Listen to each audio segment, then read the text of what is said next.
L'histoire des grandes pandémies montre que ce n'est pas la dangerosité intrinsèque d'un agent pathogène qui détermine son potentiel pandémique, mais surtout la manière dont il se transmet, s'adapte et interagit avec les sociétés humaines.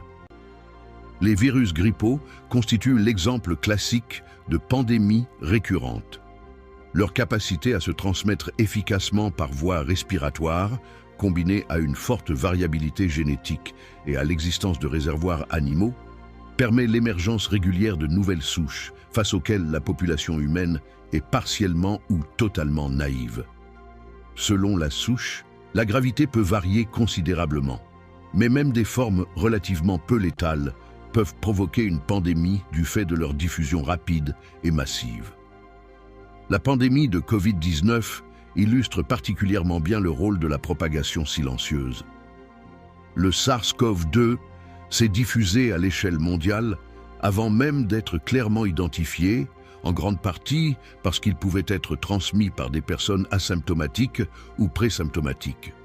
Son caractère nouveau pour le système immunitaire humain, des symptômes initiaux peu spécifiques et une incubation compatible avec les déplacements internationaux ont permis une expansion rapide dans un monde fortement interconnecté. Le VIH, quant à lui, montre qu'une pandémie n'est pas nécessairement rapide. Sa propagation s'est faite sur plusieurs décennies, favorisée par une longue phase asymptomatique, l'absence de guérison spontanée et, encore aujourd'hui, l'absence de vaccin.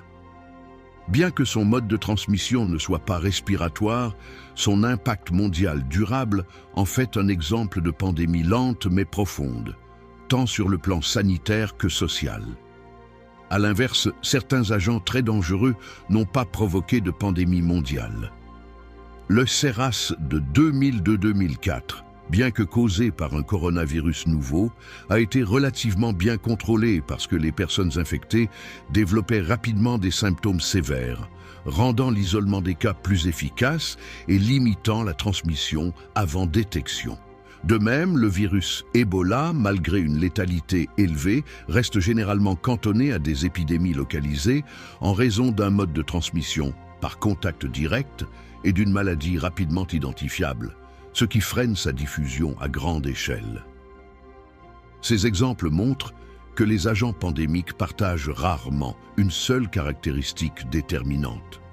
C'est plutôt la convergence de plusieurs facteurs: transmission efficace entre humains, nouveautés immunologiques, diffusion discrète, capacité d'adaptation biologique et contexte social favorable qui créent les conditions